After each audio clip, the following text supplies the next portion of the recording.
பீகாரில் தேர்தல் முடிந்ததும் லட்சக்கணக்கில் மக்கள் அங்கிருந்து ரயில்களில் படையெடுத்து தமிழ்நாட்டிற்கு கிளம்பியிருக்கின்றனர். இதனை வீடியோ ஆதாரமாக பீகாரின் எதிர்க்கட்சியான தேஜஸ்வி யாதவின் ராஷ்டிரிய ஜனதா தள கட்சியின் அதிகாரப்பூர்வ சமூக வலைதள பக்கத்தில் வெளியிட்டு இருக்கின்றனர். பீகார் சட்டமன்ற தேர்தல் முடிவுகள் நவம்பர் 14ஆம் தேதி வெளியாகி இருந்தது.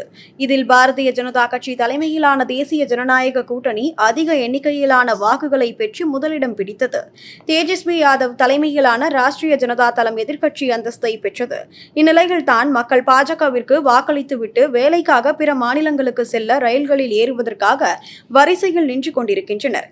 இதுதான் தேசிய ஜனநாயக கூட்டணி 20 ஆண்டு காலமாக பீகாரின் ஆட்சி செய்த சாதனை என எதிர்க்கட்சியினர் தங்களின் சமூக வலைதள பக்கத்தில் இந்த காணொலியை பகிர்ந்து விமர்சித்து வருகின்றனர். மக்களுக்கு நல்ல வேலை வாய்ப்பை ஏற்படுத்தி தர வேண்டும் என்பதில்தான் ராஷ்டிரிய ஜனதா தளம் முழு முயற்சியில் இருந்தது. ஆனால் இங்கு மீண்டும் தேசிய ஜனநாயக கூட்டணி வெற்றி பெற்றுவிட்டது. மக்களின் நிலை மீண்டும் அதே 20 ஆண்டு கால வேலை வாய்ப்பில்லாத நிலையாக தான் இருக்கப் போகிறது என எதிர்க்கட்சியினர் வேதனை தெரிவித்து வருகின்றனர்.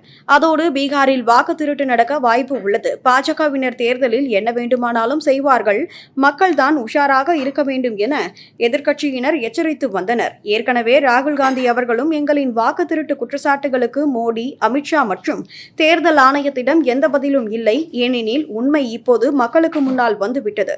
பிரதமரும் அமித்ஷாவும் அவர்கள் விரும்பிய இடத்திற்கு செல்லலாம், ஆனால் அவர்கள் வாக்கு திருட்டில் ஈடுபட்டதற்காக இறுதியில் பிடிபடுவார்கள். பீகாரில் இளைஞர்களுக்கு வேலைவாய்ப்பை உருவாக்குவதில் முதல்வர் நிதிஷ்குமாருக்கு விருப்பமில்லை. பிரதமரும் உள்துறை அமைச்சரும் தேர்தல் ஆணையமும் வாக்குகளை திருடுகிறார்கள். பீகார் மக்கள் தான் ஒன்று கூடி விழிப்புடன் இருந்து வாக்கு திருட்டை தடுத்து நிறுத்த வேண்டும் என கூறியிருந்தார். ஆனால் பீகாரில் மீண்டும் தேசிய ஜனநாயக கூட்டணியே வெற்றி பெற்றது.